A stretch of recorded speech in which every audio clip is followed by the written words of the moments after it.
मांगूंगा तो मोक्ष भी दे देंगे, मांगूंगा तो मोक्ष भी दे देंगे, मांगूंगा तो मोक्ष भी दे देंगे।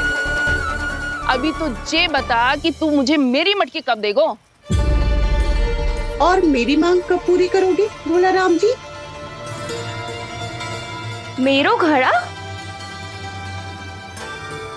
मेरे दिए तो तैयार है ना कल एकादशी की पूजा और व्रत के लिए? एकादशी का व्रत? हाँ, एकादशी का व्रत।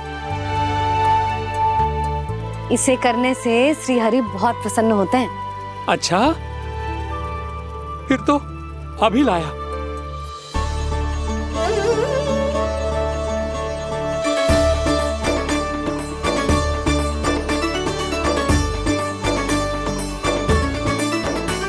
लो जी, आपके दिए।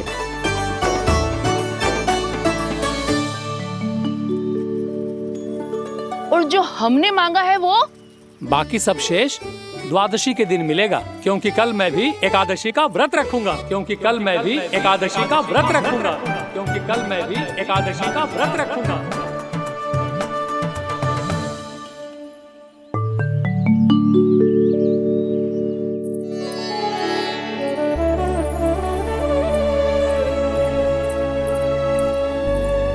जानकी, फूलों का प्रबंध हुआ कि ना?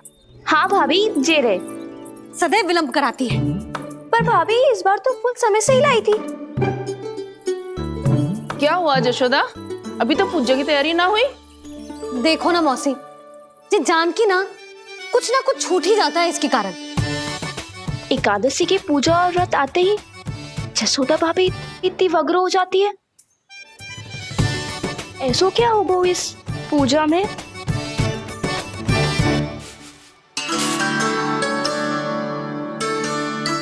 ये थाली में रोली चंदन रखने से, दिया जलाने से के होगो? आपको पता भी है एकादशी का व्रत क्यों रखते हैं? क्या महत्व है इसका? लो, जे तो मैं जसोमती रानी से पूछना भूल ही गया।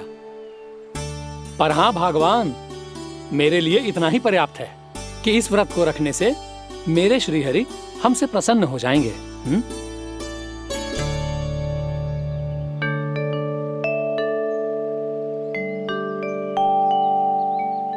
नारायण ही जाने ऐसे कैसे पूजा करते हैं जे श्री हरि की एक मूर्ति तक ना है इनके पास।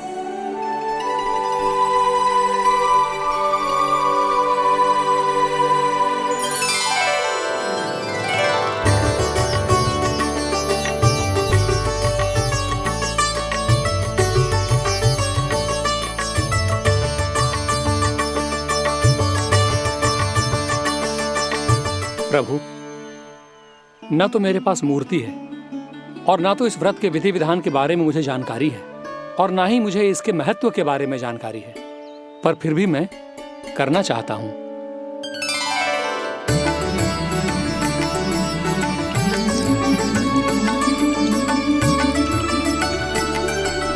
इसीलिए मैं दृढ़ संकल्प लेता हूं, पूरी निष्ठा के साथ, श्रद्धा के साथ और पूरी आस्था के साथ मैं इस व्रत को संपन्न करूंगा।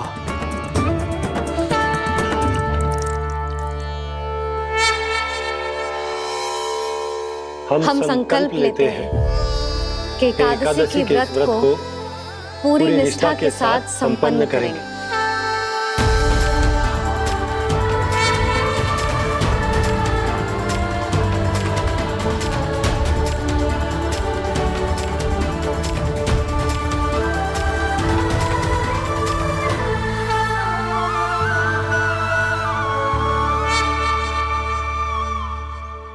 तुलसी जी के पत्ते तो हैं ही ना।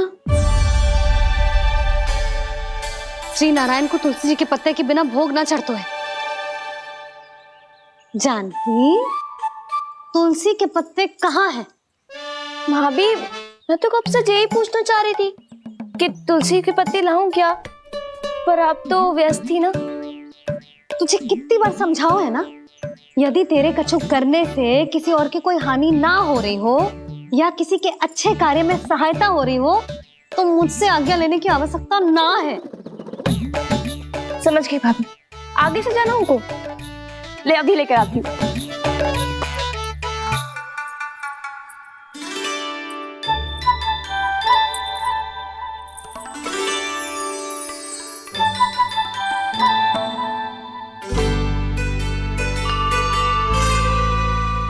ताऊ आपने पहले ये व्रत करो है?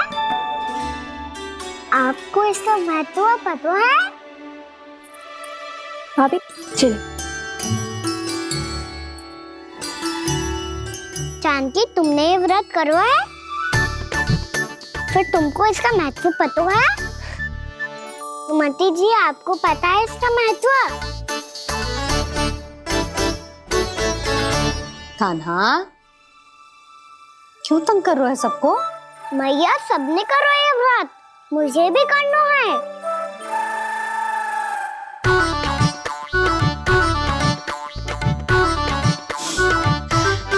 ये व्रत केवल बड़ों के लिए होती है लल्ला। जब आप ये व्रत कर सकती हो, बाबा कर सकते हैं, ये सारी गोपियां कर सकते हैं, वो भी कर सकते हैं, तो मैं क्यों ना कर सकता? क्योंकि तू कल तक भूखा ना रह पाएगो लल्ला। जब भक्त रह सकते हैं, फिर मैं क्यों नहीं रह सकता? मेरा अर्थ है कि नारायण के भक्त मैया, मैया मान जाओ ना, मुझे करने दो ना ये व्रत। अपनी लल्ला पे आप विश्वास ना है आपको? विश्वास है। अच्छा ठीक है, तू भी कर ले।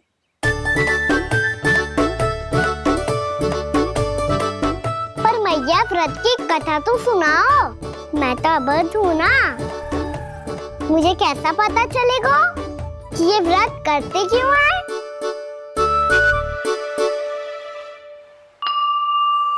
प्रभु, मुझ अबोध को कैसे पता चलेगा कि इस व्रत का क्या विधि विधान होता है और क्यों रखा जाता है और इसका महत्व क्या होता है?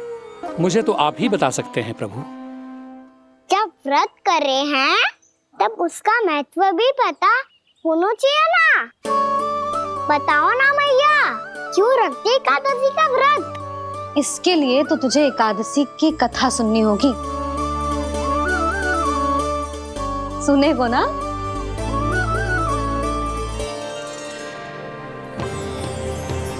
वसुदेव सुतं देवं कंसचाणूरमर्दनम् श्रीहरि, यशोदा परमानन्दम् कृष्णं वन्दे जगद्गुरुम्। वाह प्रभु, अपने भक्तों को एकादशी व्रत का महत्व समझाने का अच्छा उपाय खोज निकाला है आपने।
अब सब जन एकादशी के व्रत की कथा ध्यान से सुनना, तभी जे व्रत पूरा माना जाएगो। समझो लल्ला?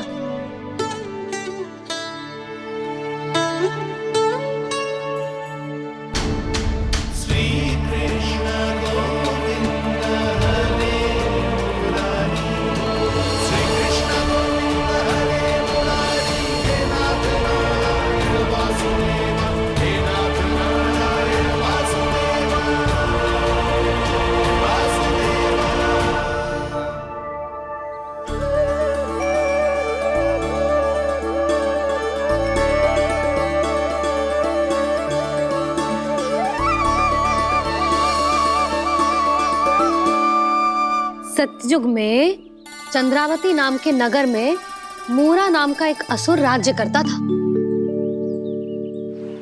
ओम ब्रह्मदेवाय नमः। ओम ब्रह्मदेवाय नमः। ओम ब्रह्मदेवाय नमः। ओम ब्रह्मदेवाय नमः।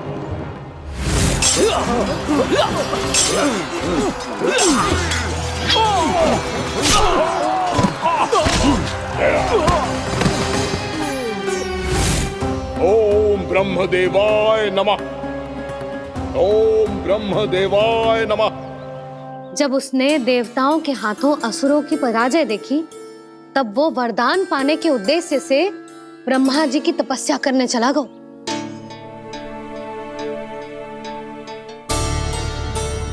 शीघ्र ही मूरा की तपस्या सफल हो गई और ब्रह्मदेव जी उससे प्रसन्न हो गए। ओम ब्रह्मदेवाय नमः। ओम ब्रह्मदेवाय नमः। ओम ब्रह्मदेवाय नमः। ओम ब्रह्मदेवाय नमः। ओम ब्रह्मदेवाय नमः। ओम ब्रह्मदेवाय नमः। ओम ब्रह्मदेवाय नमः। ओम ब्रह्मदेवाय नमः। ओम ब्रह्मदेवाय नमः। मूरा, प्रणाम ब्रह्मदेव। तुम्हारी तपस्या सफल हुई। बोलो, तुम्हें क्या वर चाहिए? सृष्टि के रचयिता ब्रह्मदेव, कृपया मुझे ऐसा वरदान दीजिए जिसकी सहायता से मैं त्रिलोकी विजयी बन जाऊं और कोई देवता मुझे पराजित ना कर सके। यहां तक कि देवताओं के रक्षक, सृष्टि के संचालक भगवान श्री विष्णु के लिए भी मैं अपराजय रहूं। तथास्तु, तथास्तु, तथास्तु। प्रणाम ब्रह्मदेव।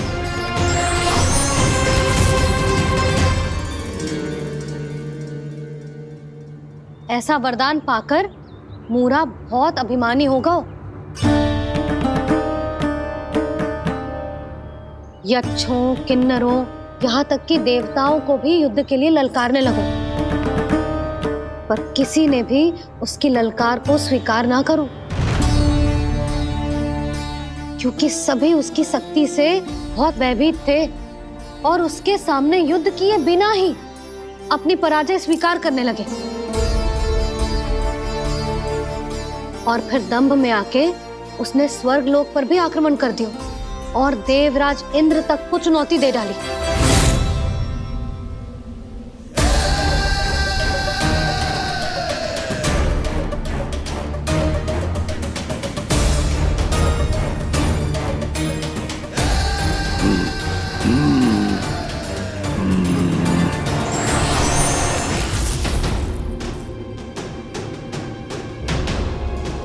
मैं प्रतीक्षा कर रहा हूं देवराज।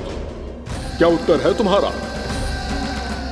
मुझसे युद्ध करोगे या फिर बिना लड़े ही पराजय स्वीकार कर मेरे अधीन हो जाओगे और सौंप दोगे मुझे अपना ये स्वर्ग लोक? सारी शक्ति तुम्हारे मुख में है या कुछ बाहुबल भी है तुम्हारे पास? मैं तुम्हारी चुनौती स्वीकार करता हूं मूरा। मैं तुम्हारी चुनौती स्वीकार करता हूं मूरा।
ठहरिए देवगण, असुरराज मूरा को ब्रह्मदेव का आशीर्वाद प्राप्त है।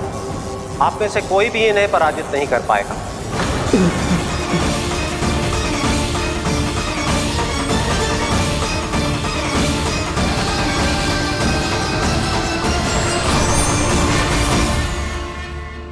एक अवसर और देता हूं देवराज। युद्ध या अधीनता, क्या उत्तर है तुम्हारा देवराज?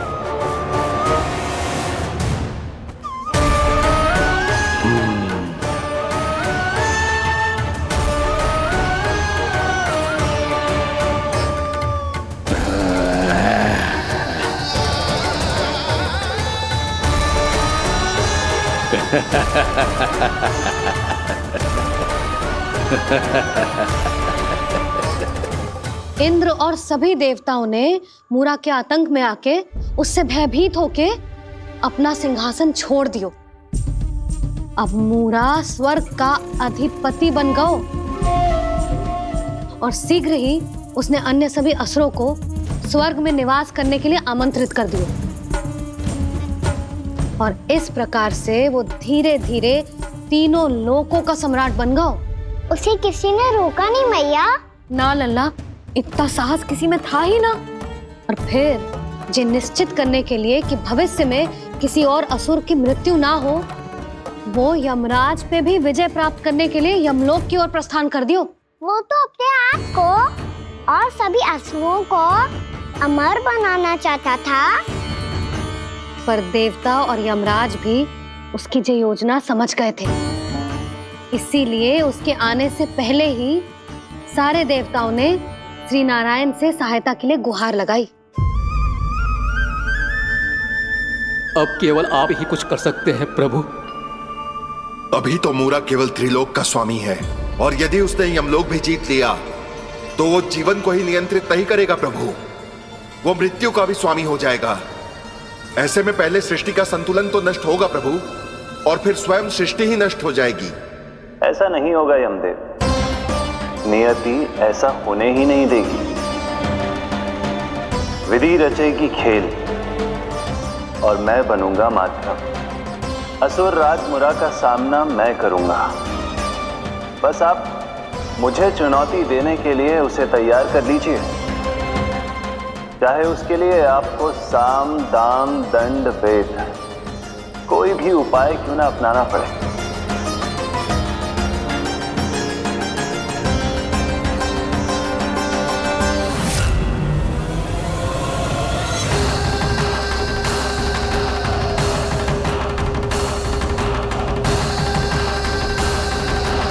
आप तो मेरी प्रतीक्षा में पहले से ही खड़े हैं यमदेव। तब तो आपने मेरी चुनौती के बारे में भी सुना ही होगा। कहिए, क्या उत्तर है आपका? मेरा स्वागत करके अपना राज्य त्यागेंगे या मेरा सामना करके अपने प्राण? असुर राज मूरा का सामना मैं करूंगा।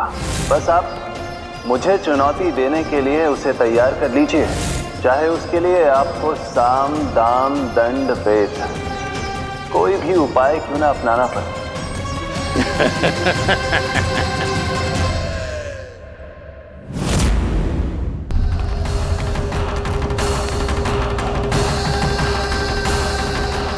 आप तो मेरी प्रतीक्षा में पहले से ही खड़े हैं यमदेव। तब तो आपने मेरी चुनौती के बारे में भी सुना ही होगा। कहिए, क्या उत्तर है आपका?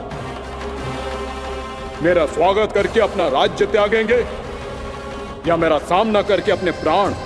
हे असुर श्रेष्ठ, मैं आपकी अधीनता स्वीकार करने के लिए तैयार हूं। बस एक विनती है मेरी। शर्त को विनती का नाम देकर बहलाना चाहते हो मुझे यमराज? असुर राज मूरा के सामने शर्त रख पाओ, इतना सामर्थ्य नहीं है तुम में। इसका आभास है मुझे असुरराज, पर मैं आपकी अधीनता स्वीकार करूं इससे पहले आपको स्वामी धर्म का पालन करना होगा। मेरे पुराने स्वामी के क्रोध से मेरी रक्षा करनी होगी आपको। कौन है तुम्हारा पुराना स्वामी? भगवान श्री नारायण। और छोटी माँ, मूरासुर को तो श्री नारायण से भी रक्षा का वरदान प्राप्त था ना? यही तो श्री नारायण की लीला थी बलराम। पर वो राक्षस अपने दम में जे समझ ही ना पाओ कि वो क्या भूल करने जा रहे हैं, और पहुंच गो भगवान श्री नारायण को चुनौती देने के लिए।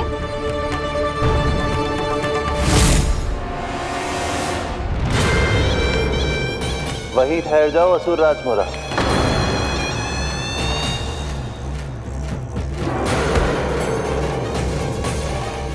यहाँ क्यों आए? आपको पराजित करने और ये वैकुंठ जीतने, ताकि मैं यमलोक का स्वामी बन सकूं। फिर आओ, युद्ध भूमि में मेरा सामना करो।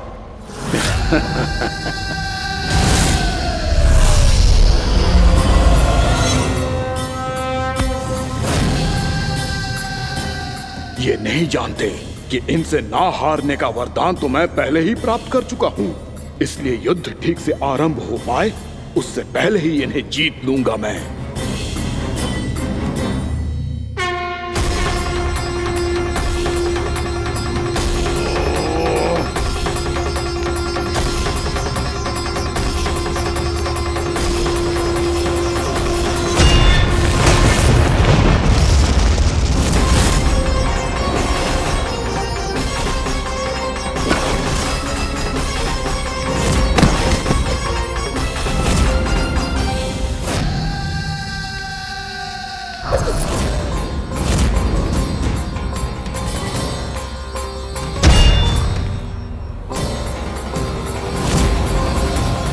और इस प्रकार जे युद्ध वर्षों वर्षों तक चलता रहो।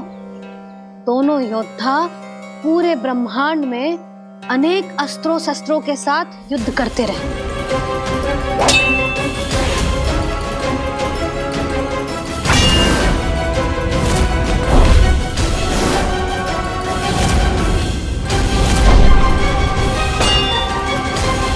फिर क्या हुआ मैया?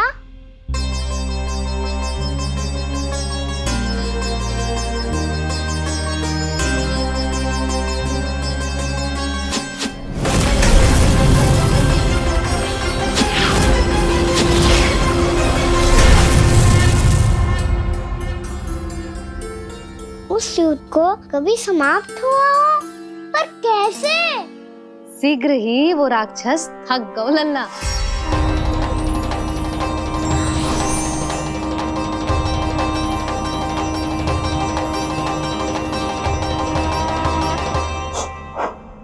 खड़े खड़े देख क्या रहे हैं नारायण? आक्रमण कीजिए, वध कर दीजिए मेरा।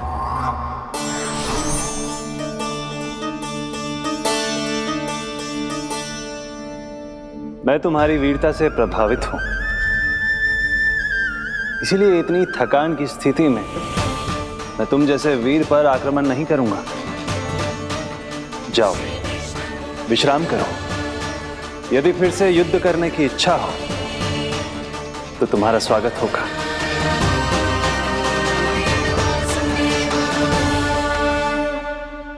जे कह के श्री नारायण बद्रिका आश्रम चले गए और वहां हिमवत नाम की एक कंदरा में ध्यान लगा के बैठ गए। उधर वो राक्षस विश्राम करने लगो। अनेकों दिन बीत गए और अब वो राक्षस मूरा फिर से स्वस्थ होके बलवान हो गया था। उसने अपनी सारी शक्ति फिर से प्राप्त कर ली थी। श्री नारायण ने उस पर दया करी थी, पर वो फिर से श्री नारायण को छलने को तैयार होगा।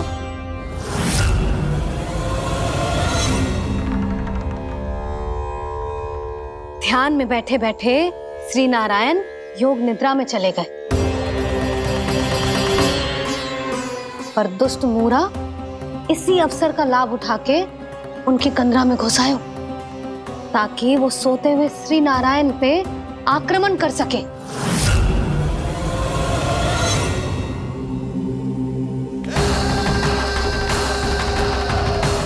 आज इस लंबे युद्ध को जीतकर अपने इस अंतिम शत्रु का भी अंत कर दूंगा मैं।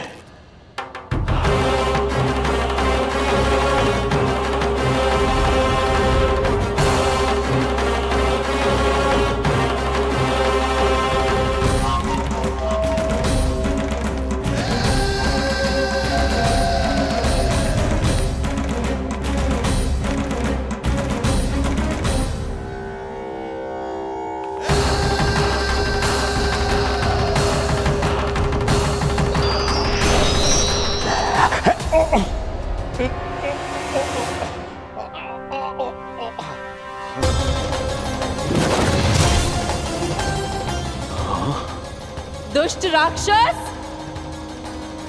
प्रभु ने तुझ पर दया की, तुझे संभलने का अवसर दिया। तू इन्हीं पर ही छल से वार करने चला है।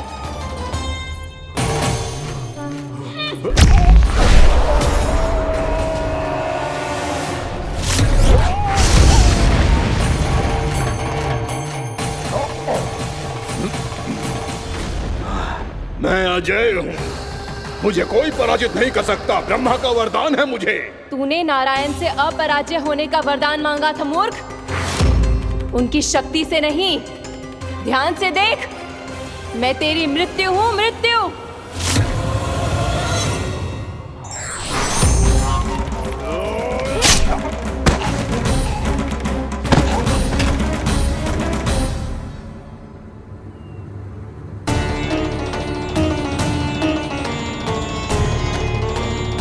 वो देवी कौन थी छोटी माँ? और कौन बलराम, वही तो थी देवी एकादशी।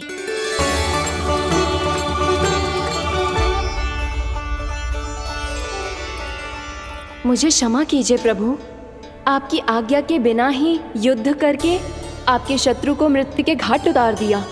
क्षमा नहीं, आपकी तो प्रशंसा होनी चाहिए देवी। असुर राज को मारकर आपने सभी देवताओं को मुक्त करवाया है। इस पापी के अहंकार से तीनों लोकों की रक्षा की है आपने। आप एकादशी की तिथि पर मेरी एकादश इंद्रियों से उत्पन्न हुई हैं। इसीलिए मेरे सभी भक्त आपको उत्पन्न एकादशी के नाम से जानेंगे।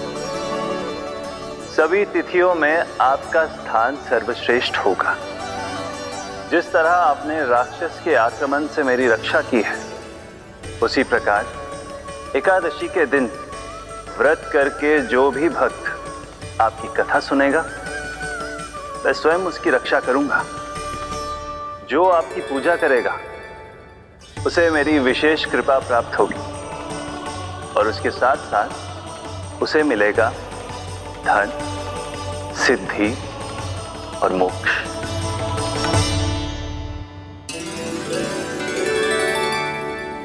इसीलिए आज के दिन व्रत रखने का बहुत अधिक महत्व होता है। बोलो एकादशी मैया की जय। बोलो श्री नारायण भगवान की जय।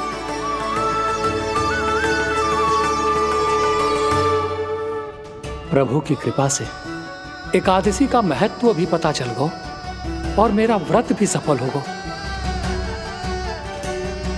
अभी नहीं भूला राम, एकादशी का व्रत पूरी तरह तभी सफल होता है जब द्वादशी के दिन उसे पूरा किया जाता है।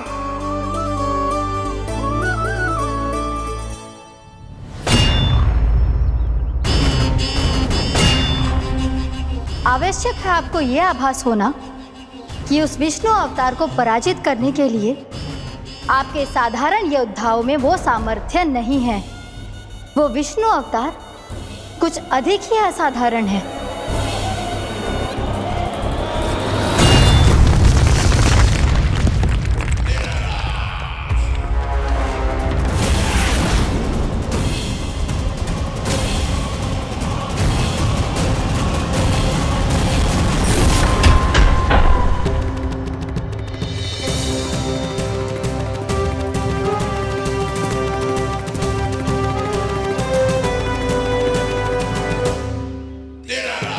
अब मैं दिखाऊंगा उस विष्णु अवतार को असाधारण शत्रु क्या होता है।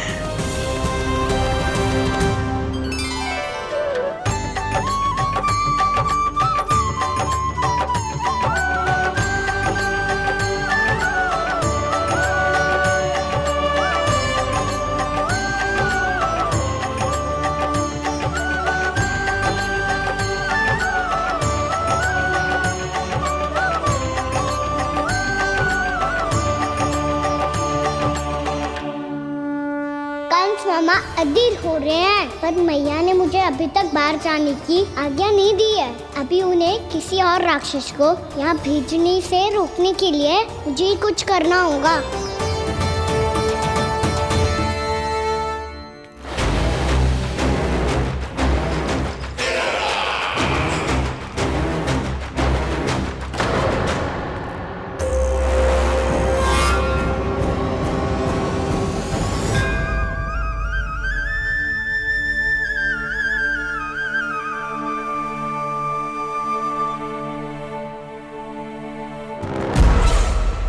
कौन हो तुम?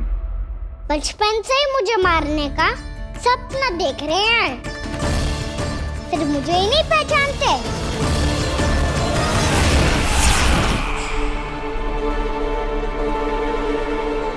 बचपन से विष्णु अवतार। कोई कान्हा बुलाता है तो कोई मुरलीधर पुकारता है, कोई माखन चोर कहता है, कोई कहता है चिच्चोर। पर विष्णु अवतार इस नाम से तो बस आप ही मुझे बुलाते हो मामा जी। इतना साहस, ये तो यहाँ आ गया है।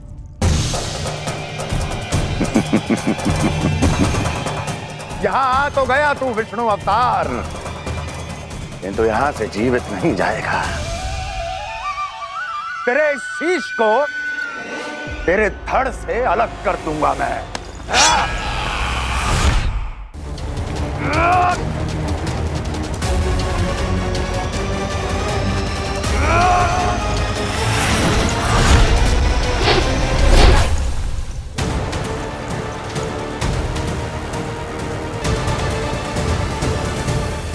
कहाँ देख रहे हो मामा जी? मैं तैयार हूँ।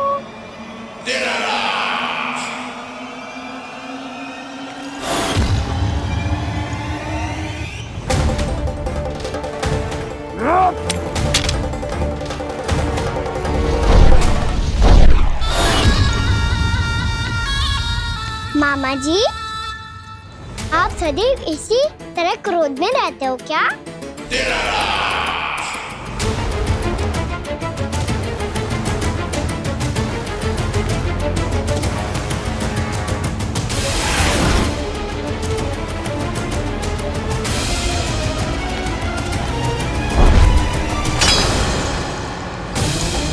छोड़, छोड़ मेरी तलवार को। छोड़ो तो तब जब पकड़ा हूँ।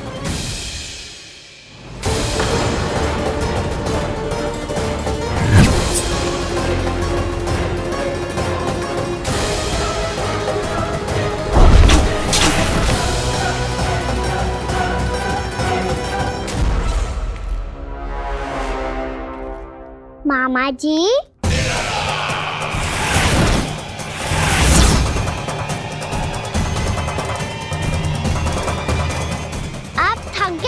थोड़ा विश्राम कर लो। आपका तो पता नहीं, मैं अवश्य थक गया हूँ।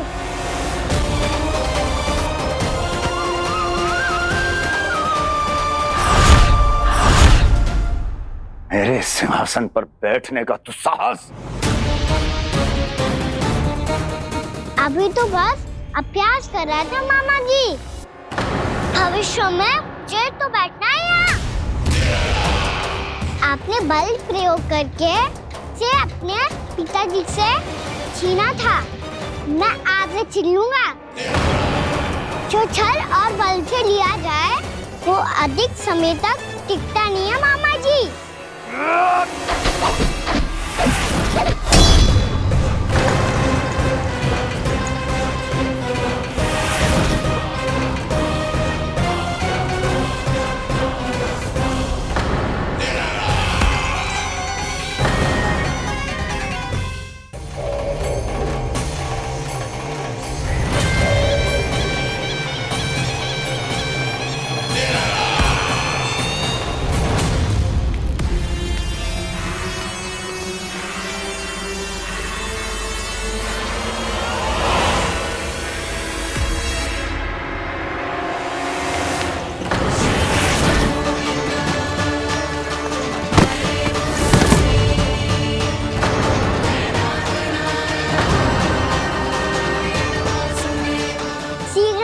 आपको ये सिंहासन छोड़ना होगा।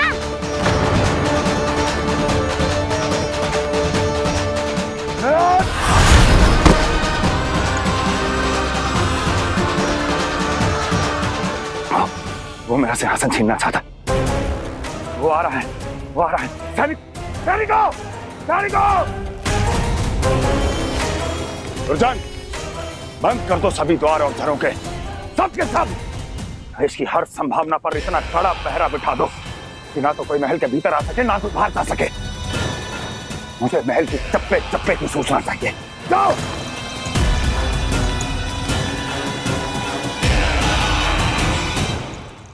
सिंहासन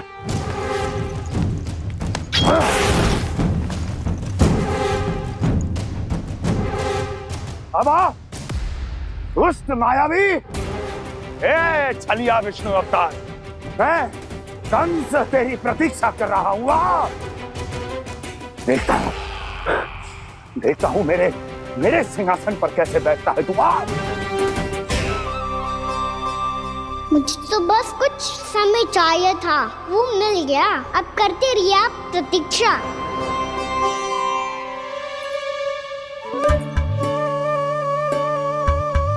जी अपने आप से बातें क्यों कर रहे हो जी?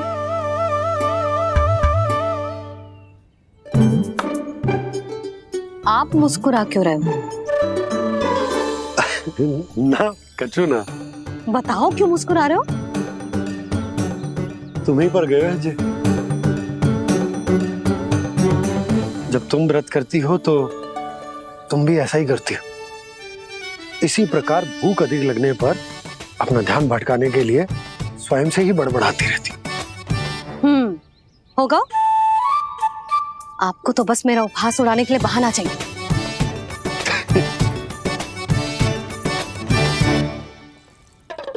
नन्ना, भूख लगी है? ना मैया, व्रत करे तो भूख कैसे लगेगी?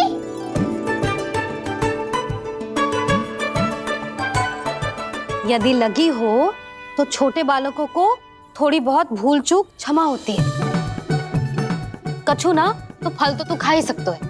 अब तो पूरे नियम और विधि विधान से व्रत तोड़ूंगा। कल द्वादशी के सुबह मुहूर्त के अनुसार। ठीक।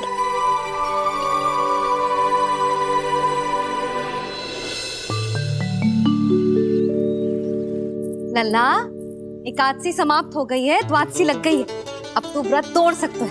भोजन कर ले। ले।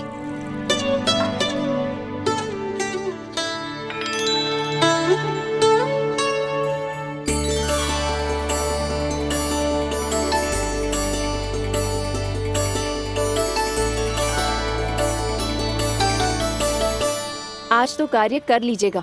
मैं ना चाहती कि सब गांव वाले फिर से आपका उपहास उड़ाएं। अरे, इसी क्षण कार्य आरंभ करना आवश्यक ना है। कुछ खा तो लो। कल भी पूरे दिन व्रत में रहे, अब तो कुछ खा लो। ना, अभी बिल्कुल भूख ना है। और हाँ भगवान, तुम्हें चिंता करने की आवश्यकता नहीं है। आज मैं किसी को भी 2 शब्द कहने का अवसर नहीं दूंगा। अरे, कुछ खाओगे पियोगे नहीं तो कैसे रहोगे?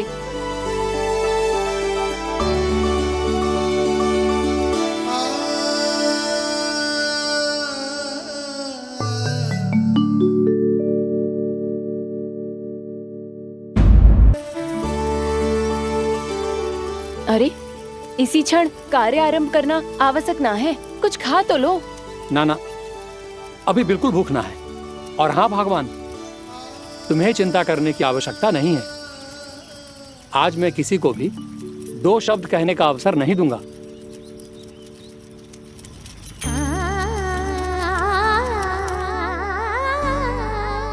ठहर, मैं तेरे लिए मट्ठा लेके आती हूँ। व्रत के बाद पीने से पेट ठंडा रहता है। रुक।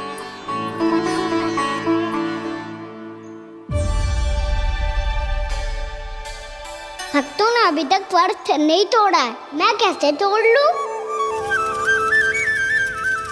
भूख कहाँ से होगी? श्री हरि नाम से पेट तो भर लेते हो।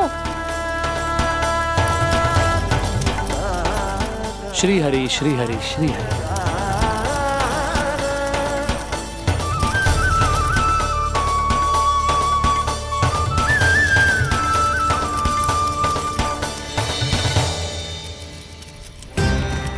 हरि हरि प्रभु हरि, हरि हरि प्रभु हरि, हरि हरि प्रभु हरि, हरि हरि प्रभु हरि। कल से अन्न का एक दाना ना गो है पेट में। अब क्या व्रत तुड़वाने भी आपके प्रभु ही आएंगे? अब क्या व्रत तुड़वाने भी आपके प्रभु ही आएंगे? मैया,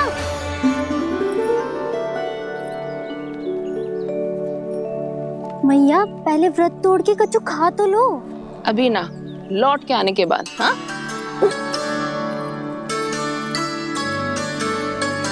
बलराम, ठहरो पुत्र, पहले कुछ खा लो। व्रत तोड़ना आवश्यक होता है। मैया ने एकादशी का महत्व बताया। लगता है मुझे सबको द्वादशी पर व्रत तोड़ने समाप्त करने का महत्व बताना होगा। हरि हरि हरि हरि हरि मेरे हरि।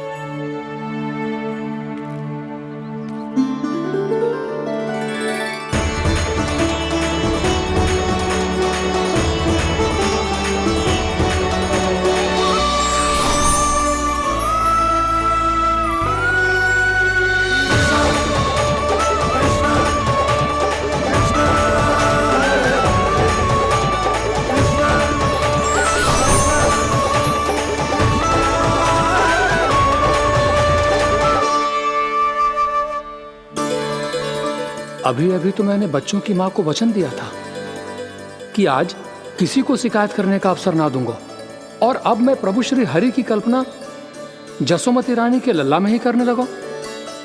ना ना, ये ठीक ना है।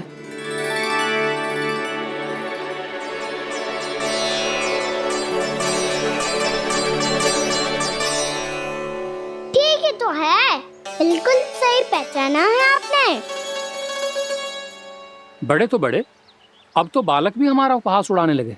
मैं आपका उपहास नहीं उड़ाने आया, मैं तो आपके एकादशी के व्रत को पूरा कराने आया हूँ।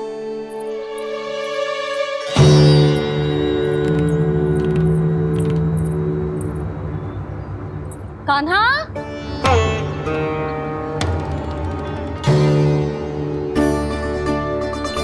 तो ये रे आपकी छड़ी और ये रे मेरी पीठ। सीख, बिना ताकत तोड़। आज तो इसकी पीठ सेक के रहूंगी मैं। मैया घर पे भूखी मुझे ढूंढ रही होगी। लो, आज द्वादशी के दिन पहले प्रहर में भोजन करके अपना एकादशी का व्रत पूरा करो आप। धन्यवाद राजकुमार, पर अभी हमें भूख नहीं है। बहुत सारा काम पड़ा है, और अभी थोड़ी ही देर में शंकरी बहन भी अपनी मटकी लेने आती होंगी।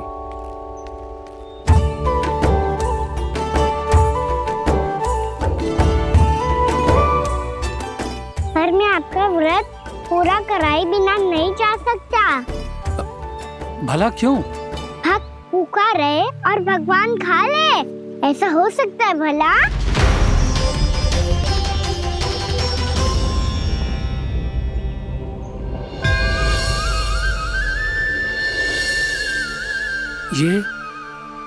ये कैसा भ्रम हो रहा है मुझे लगता है अपना काम करना चाहिए।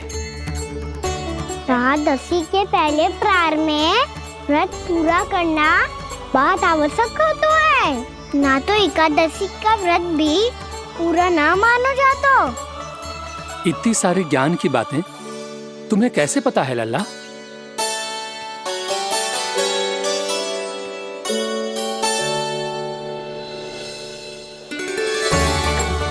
जैसे एकादशी की कथा होती है, वैसे द्वादशी की महिमा भी एक बहुत महत्वपूर्ण कथा है।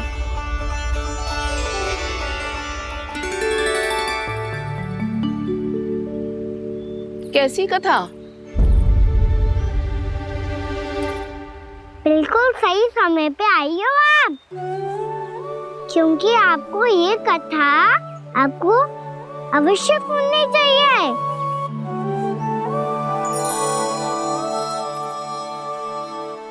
मुझे क्यों? पहले सुन तो लियो, फिर स्वयं ही पता चल जाएगा। बहुत समय पहले एक राजा हुआ करते थे, राजा अम्बरीश। भगवान श्री हरि के बहुत बड़े भक्त थे। ओम नमो नारायणाय। ओम नमो नारायणाय।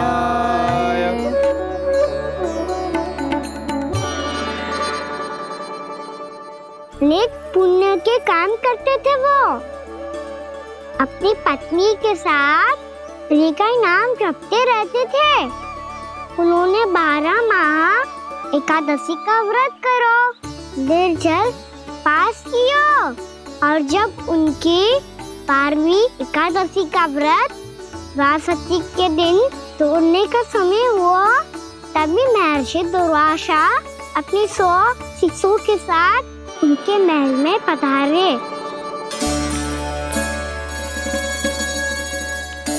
प्रणाम स्वीकार करें महर्षि। आप जैसे महान ऋषि मेरे राज्यसभा में आए, वो भी ऐसे अवसर पर जब मैं और मेरी पत्नी निरंतर 12 एकादशियों के बाद अंतिम एकादशी का व्रत तोड़ेंगे। इससे बड़े सौभाग्य की क्या बात हो सकती है हमारे लिए। आज आपके साथ साथ मेरा और मेरे शिष्यों का एकादशी व्रत भी पूरा होगा। संभव है प्रभु की इच्छा यही हो कि हम सब अपना व्रत एक साथ तोड़ें। ये तो अत्यधिक प्रसन्नता की बात है महर्षि। तो फिर ठीक है, हम सब यात्रा से थके हैं। व्रत तोड़ने से पहले हम स्नान करना चाहते हैं। जैसी आपकी इच्छा महर्षि। जब तक आप लोग लौटेंगे तब तक आपके सारे प्रबंध यहाँ हो चुके होंगे।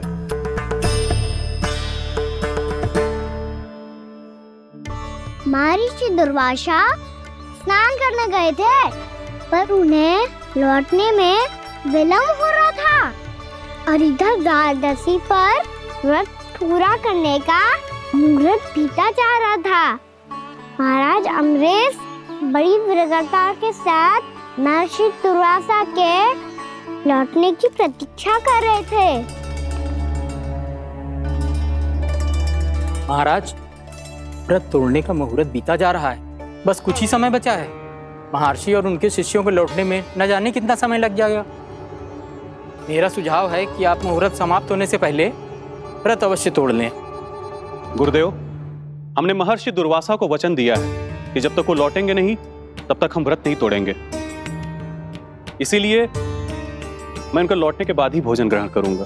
पर महाराज, मुहूर्त यदि बीत गया और समय रहते हो नहीं आए तो महाराज आपका व्रत पूरा नहीं होगा। महाराज, आपको उसका फल नहीं मिलेगा। महाराज, 12 एकादशियों का व्रत व्यर्थ चला जाएगा। किंतु गुरुदेव, यदि मैंने भोजन कर लिया तो ये तो अतिथियों का अपमान होगा। आप उचित कह रहे हैं महाराज। भोजन के लिए उनकी प्रतीक्षा अवश्य कीजिए महाराज, पर मुहूर्त रहते हुए एक तुलसी का पत्ता और जल ग्रहण कर लीजिए। इससे आपका व्रत भी पूरा हो जाएगा और अतिथि का मान भी रह जाएगा। आपका सुझाव अच्छा है गुरुदेव।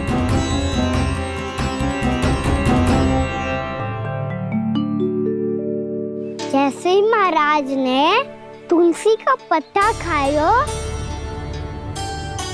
वैसे ही महर्षि दुर्वासा लौट आए। महाराज,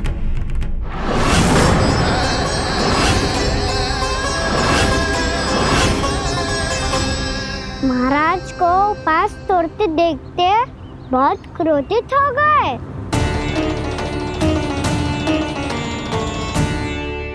बहुत बड़े भक्त हैं आप, परंतु आप ये नहीं जानते अपने अतिथियों के साथ कैसा व्यवहार करना चाहिए।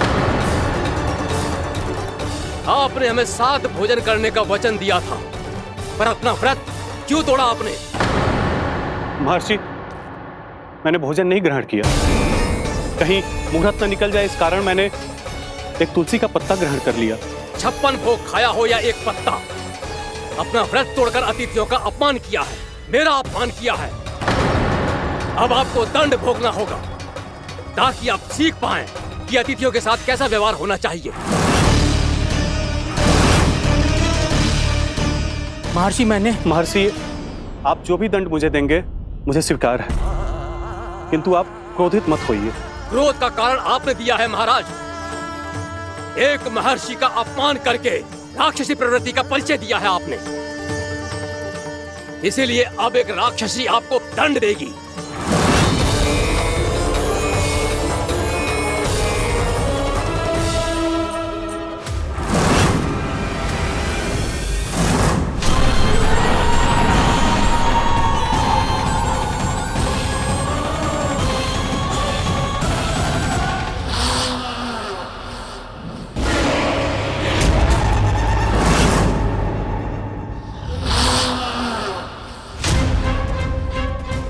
हे प्रभु, यदि मैंने सच में महर्षि का अपमान करने की भूल की हो तो मैं उसका परिणाम भोगने के लिए प्रस्तुत हूं। ओम नमो नारायणाय, ओम नमो नारायणाय नमः। महर्षि दुर्वासा को यह आभास ही नहीं था कि महाराज अम्बरीश ने उनका अपमान नहीं किया था। फिर भी उसे अपमान मान के वो श्री नारायण के भक्त पे संदेह कर रहे थे। मैंने भी तो भोला राम की भक्ति पे संदेह किया था। हे नारायण, ये क्या पाप हो गया मुझसे। संदेह किसी अपमान से कम ना हो तो, और भगवान सब सह सकते हैं, पर उनके प्रिय भक्तों का अपमान सहन ना कर सकते। इसीलिए उन्होंने अस्थिचेप करने का निर्णय लिया।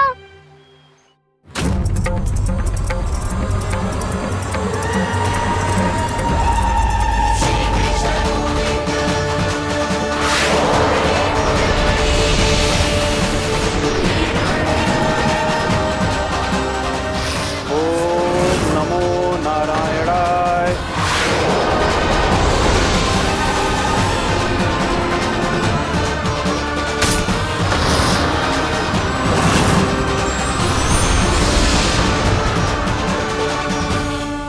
और फिर भगवान का वो सुदर्शन चक्र महर्षि दुर्वासा के पीछे पड़ गया।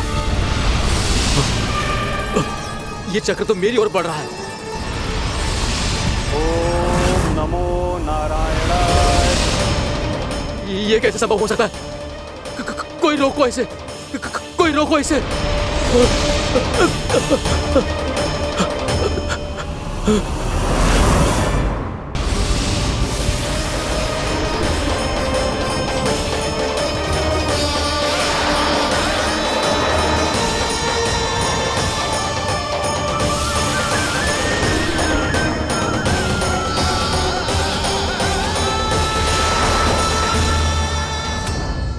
चक्र से अपने प्राण कैसे तैसे बचाते बचाते महर्षि दुर्वासा ब्रह्मलोक जा पहुँचे। ब्रह्मदेव, रक्षा कीजिए। ब्रह्मदेव, सहायता कीजिए। मुझे बचाइए ब्रह्मदेव, रक्षा कीजिए। ये सुदर्शन चक्र मेरे प्राणों के पीछे पड़ गया है। मुझे बचाइए ब्रह्मदेव, मुझे बचाइए। महर्षि, मैं चाहकर भी आपकी सहायता नहीं कर सकता। ऐसी स्थिति में यदि कोई कुछ कर सकते हैं तो वो है सुदर्शन चक्र के स्वामी विष्णु, क्योंकि सृष्टि में केवल वही है जो इसे नियंत्रित कर सकते हैं। वो ही इसे वापस लौटने का आदेश देकर आपके प्राणों पर छाए हुए संकट को दूर कर सकते हैं। किंतु हां, मैं सुदर्शन चक्र से इतना अवश्य कहूंगा कि जब तक आप विष्णु लोक में पहुंच नहीं जाते, वो आपको किसी भी प्रकार की हानि ना पहुंचाए। आपका बहुत बहुत धन्यवाद। आपकी सदा ही जय हो।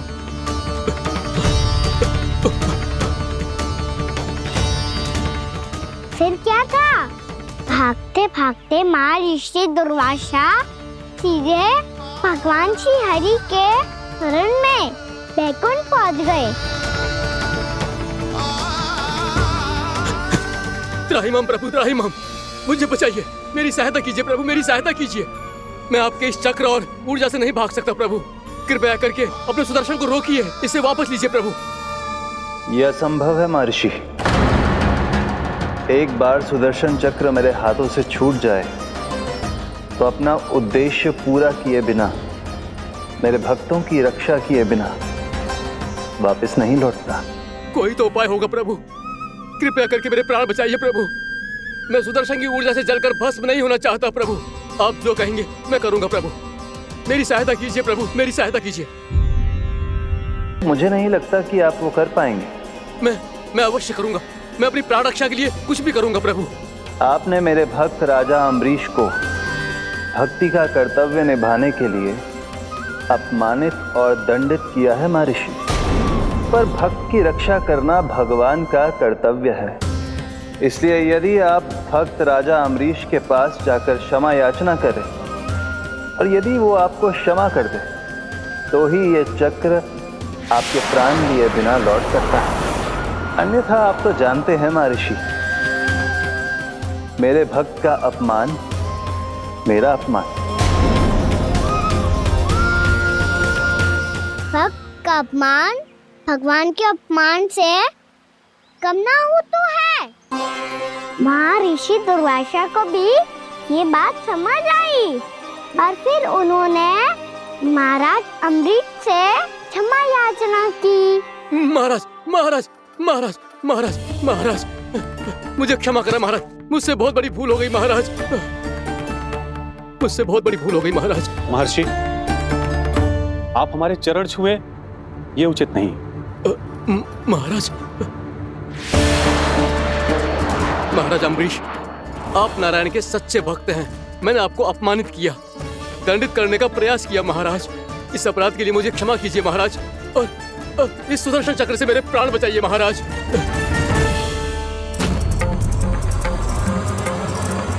हे महान सुदर्शन, यदि महर्षि के लिए मेरे हृदय में अभी भी वही सम्मान और प्रेम हो जो इनके प्रथम आगमन पे था, तो कृपया आप अपने धाम वापस लौट जाइए।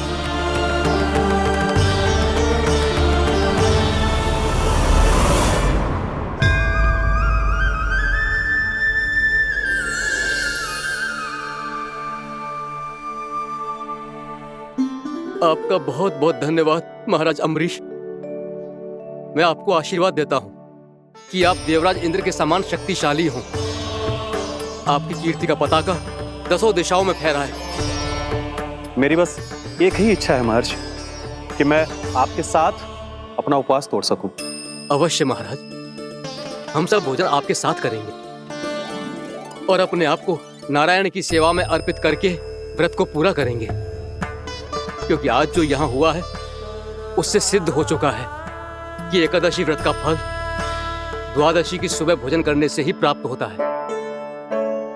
इस कथा से हमें पता चलता है कि सभी को द्वादशी के सुबह भर पेट भोजन करके एकादशी का व्रत पूरा करना चाहिए।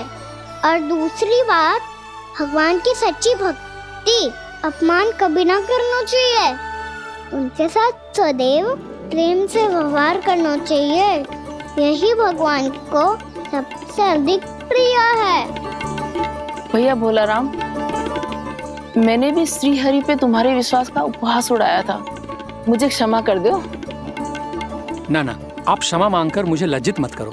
आप तो मेरी बहन जैसी हैं। जब महर्षि दुर्वासा जैसे महान ऋषि को भी प्रभु के भक्त से क्षमा मांगनी पड़ी, तो मैं तो बहुत ही तुच्छ हूँ। मुझे आपकी किसी भी बात का बुरा ना लगा। पर पता है प्रभु को कौन सी बात कब बुरा रखता है?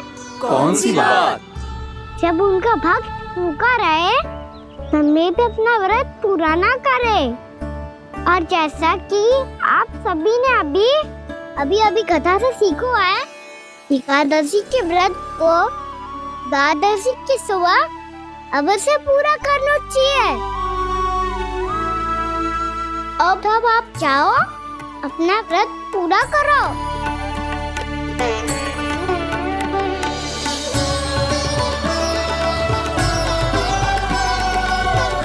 मैं आपके लिए जल लेके आती हूँ।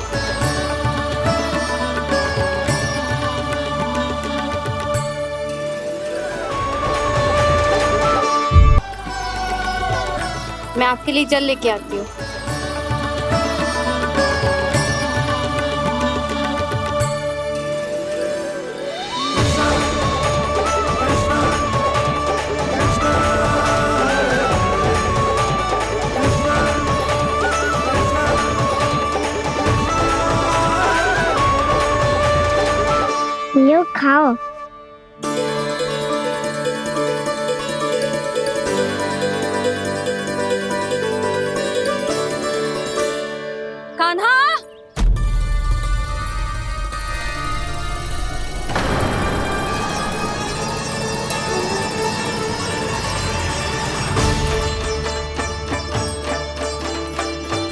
बोलो काका, सिगरेट छुपा लो मुझे, मैया आ रही है, बहुत क्रोध में लगती है।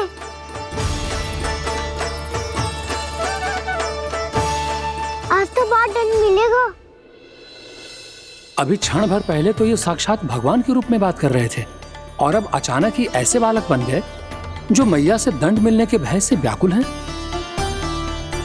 बोला काका, किस सोच में पड़ गए? सिगरेट छुपा लो मुझे।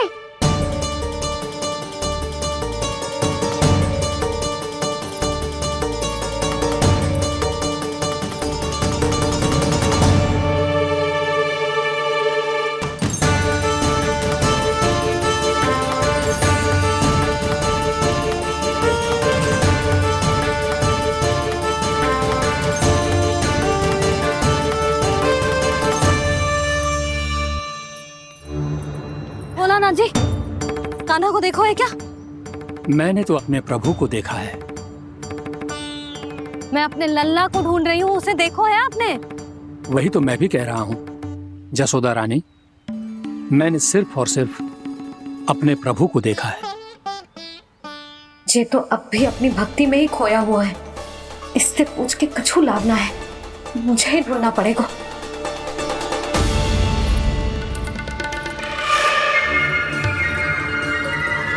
बच गए।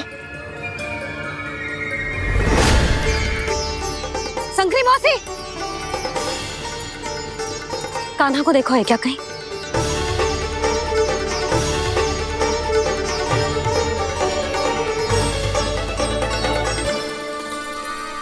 बोला काका, मुझे शीघ्र निकालो ना यहाँ से, मैया फिर से इधर ही आ रही है। सब कहते थे श्री हरि मेरे घर ना आ सकते। देखो आज प्रभु आ गए, उन्होंने अपने हाथ से मेरा व्रत पूरा कराया। हाँ, आते हैं और आगे भी आएंगे हमारे श्री हरि हमसे मिलने, और आके मोक्ष देंगे, है ना?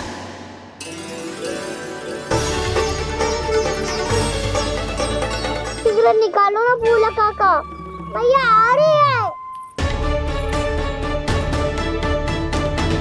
मैं ना निकालूं? मेरा अर्थ है मैं निकालूंगा, अवश्य निकालूंगा, पर तब तक नहीं निकालूंगा जब तक आप मेरी सारी बातें मान नहीं लेते हैं। कौन सी बात?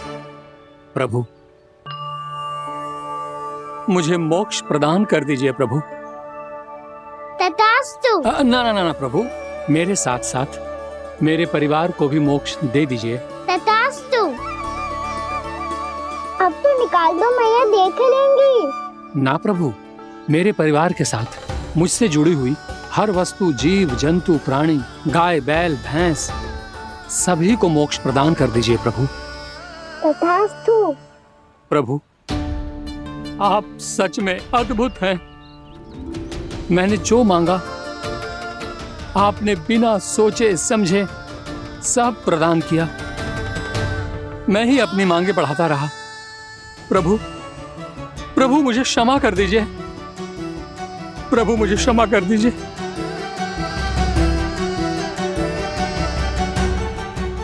आइए प्रभु।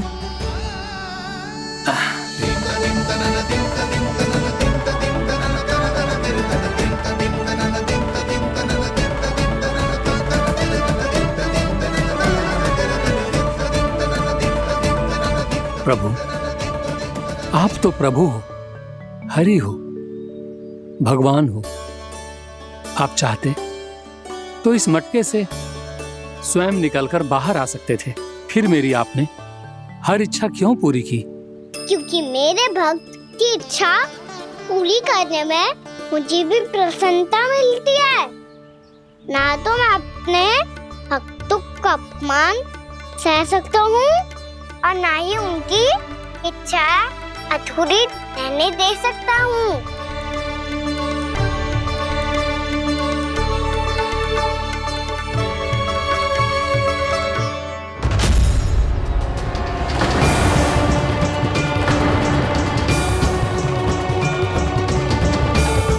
क्या कही थी तूने?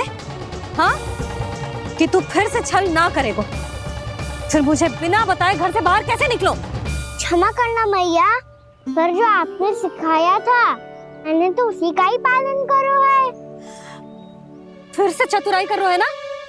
हाँ, आप ही ने तो कही थी ना, यदि कछु करने से किसी को हानि ना पहुंचती हो या फिर किसी अच्छे कार्य में सहायता हो रही हो तो आज्ञा लेने की आवश्यकता ना होती। यदि तेरे कछु करने से किसी और की कोई हानि ना हो रही हो या किसी के अच्छे कार्य में सहायता हो रही हो तो मुझसे आज्ञा लेने की आवश्यकता ना है। तो किस अच्छे कार्य के लिए आया है यहाँ? द्वादशी के सुबह एकादशी का व्रत खोल के भोजन करा जाता है। ये बात ना तो भोला काका को पता थी, ना शंकरी मासी को और ना ही किसी और को। और तुझे पता थी? हाँ, मेरी मैया ने बहुत अच्छे से सिखाया है मुझे। जैसे कल तूने एकादशी कथा सुनाई थी ना, आज वैसे ही तेरे लल्ला ने सबको द्वादशी कथा सुनाई है। सच्ची यशोदा रानी जी, इसने तो हमारी आंखें ही खोल दी। और भाभी, सच तो ये है कि मुझे भी ना पता था कि ये इतना बड़ा ज्ञानी है और इतना अधिक समझदार।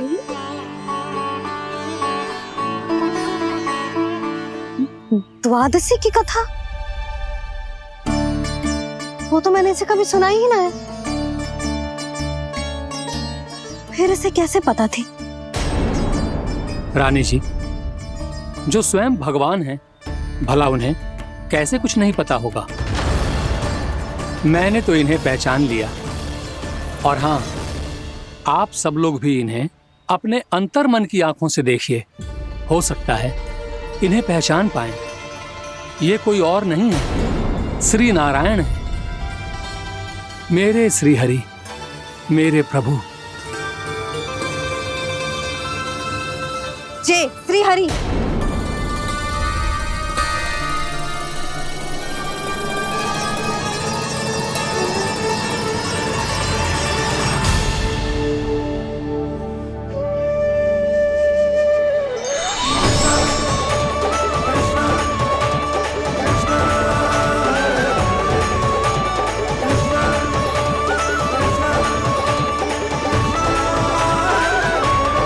ये क्या कर दिया भोला?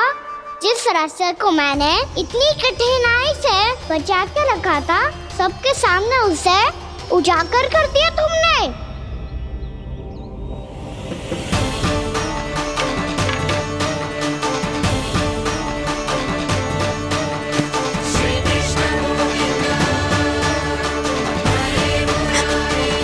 नारायण, नारायण, श्री नारायण।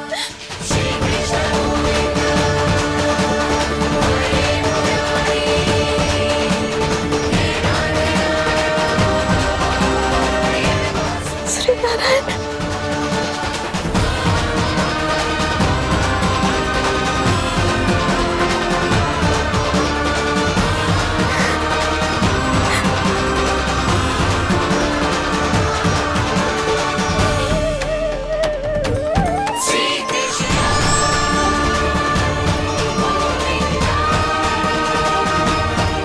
श्री नारायण, प्रभु।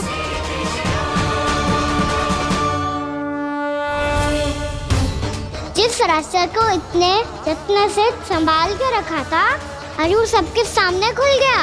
और तो और मेरा भेद मैया को भी पता चल गया बाबा। सब कहते रहे पर मैंने एक न मानी। सबने कही थी कि आप भगवान हैं, पर मैं मूर्ख आपको पहचान ही ना पाई। कितनी अभागी हूं मैं।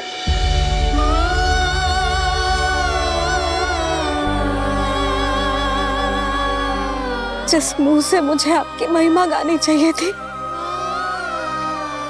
उसी मुंह से मैंने आपको डांटा है।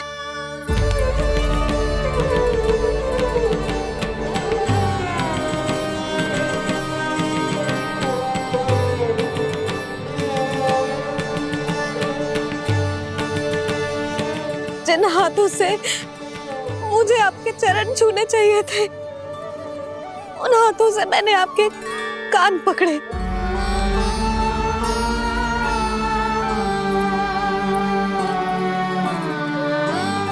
मुझे तो आपकी सेवा करनी चाहिए थी प्रभु, और मैंने आपको दंड दियो,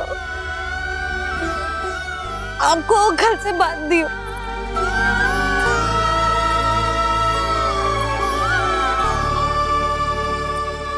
बावली हो गई थी प्रभु, अपने श्री नारायण को, अपने प्रभु को एक साधारण सा बालक समझ लियो मैंने। मैं आपके लिए भगवान नहीं हूँ मैया, साधारण बालक ही हूँ, बस आपका लल्ला। बुद्धि भ्रष्ट हो गई थी, भूल पर भूल करती चली गई। आज भी आपके पीछे पीछे छड़ी लेकर दौड़े चले आए।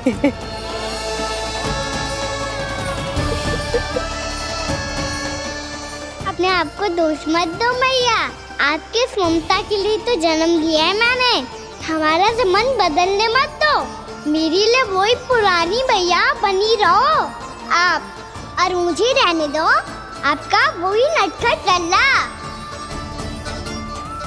मुझे क्षमा कर दो प्रभु, मुझे क्षमा कर दो। बाबा ये कैसा अंत हो गया आज? मैया तो मुझे भगवान मानने लगी, पर मैं इसे स्वीकार नहीं कर सकता। अभी नहीं बाबा, इतनी शीघ्र नहीं। आप ऐसे खड़े क्यों बाबा? कुछ ऐसा करो ना कि मैया फिर से मेरे मैया बन जाए। उनकी दृष्टि में भक्ति नहीं, ममता चाहिए मुझे। कान्हा, मेरे सामर्थ्य में हो तो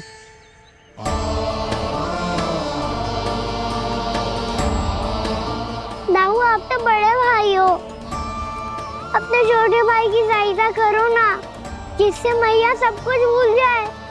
मैं क्या कर सकता हूँ कान्हा? कोई तो सहायता करो मेरी।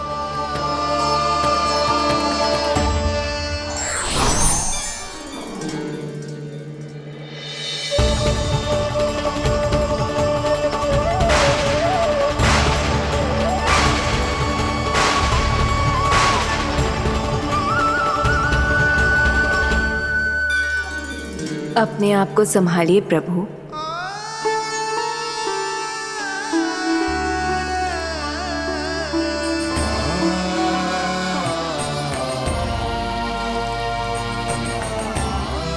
देखो ये क्या हो गया, भैया को सब पता चल गया। अभी तो मुझे मैया की ममता का शौक पूरी तरह हिला ही नहीं था। योग माया,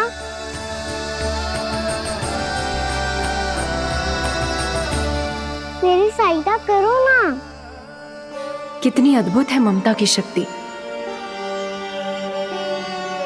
भगवान को भी एक साधारण बालक बना देती है। बालक की बना रहना चाहता हूँ मैं, नहीं चाहता दिव्य होना, नहीं चाहता भगवान बनना। बस मैया की गोद में रहकर ममता की रस से सेम को भिगोना चाहता हूँ। इनकी डांट फटकार का सुख पाना चाहता हूँ। कुछ भी करे योग माया, पर इन सबको भुला दो मेरा सत्य।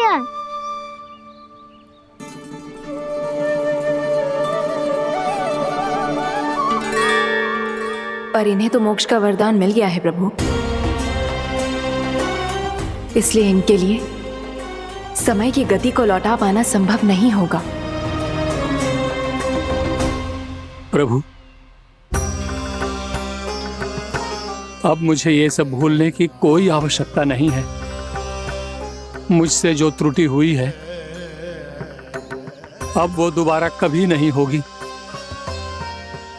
और आज के बाद आपका ये सत्य मैं किसी को नहीं बताऊंगा प्रभु, क्योंकि मुझे पता चल गया है कि आपका यशोमती मैया के लल्ला बने रहना कितना आवश्यक है।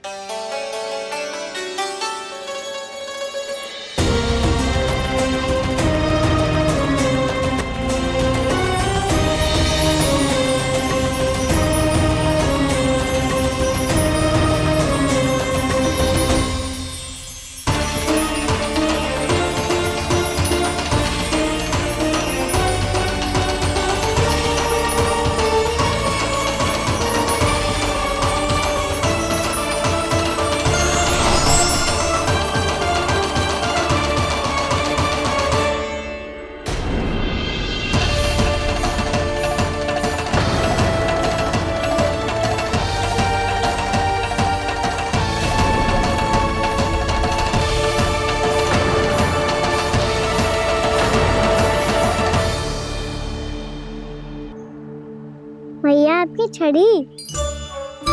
पहले चुपके से भाग जातो है, फिर स्वयं ही छड़ी भी पकड़ा रो है? नटखट कहीं का। हंसी आ रही है? अरे किस बात पे इतनी हंसी आ रही है रे? हाँ?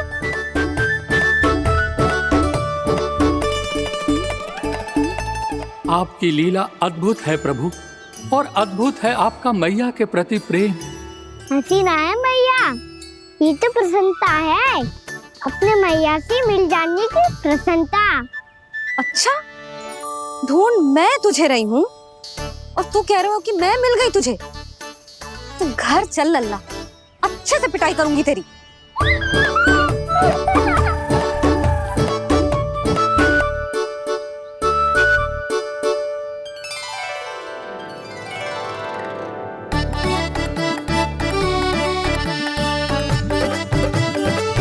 जब पिटाई से गाल लाल होंगे ना तेरे, तब हंसी बंद होगी तेरी। चल।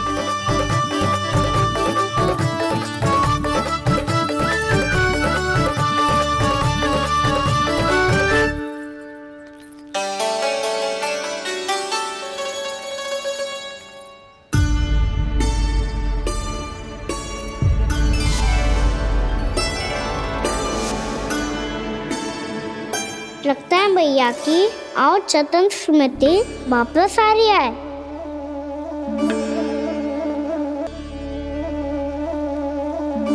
यशोदा, क्या होगो? ना कछु ना। आपको बताऊंगी तो और हंसेंगे मुझ पे। बोल दो, मैं उपास ना उड़ाऊं, सच्ची। देखो देखो इसे कैसे हंस रहा है। मेरे हाथ में छड़ी है, मैया क्रोधित है, पर जे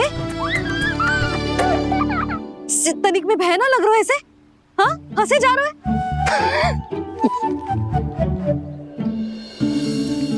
दोनों बाबा लल्ला एक जैसे हो।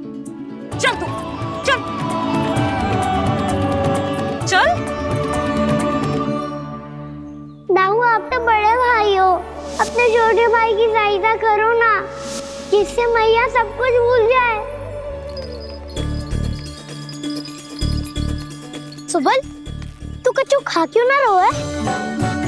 व्रत ही करना था तो बलराम के जैसे कल कर ले। तो कल तो एकादशी भी थी।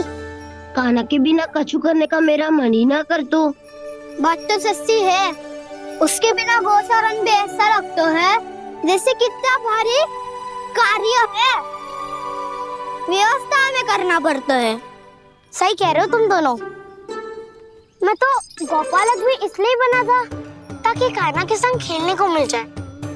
बलराम तो हमारा सगा कम और मुख्य अधिक है।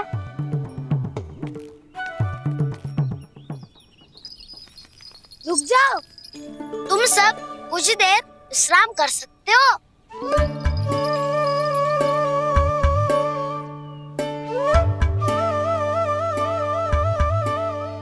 तू बोल। ना मैं ना बोलूंगा, तुम दोनों ही बोलो। और तुम सबका सखा पहले हूँ और टोली का मुखिया बाद में, इसलिए घबराने की आवश्यकता नहीं है। जो भी बात है बिना हिचक बता सकते हो मुझे। तो फिर कुछ ऐसा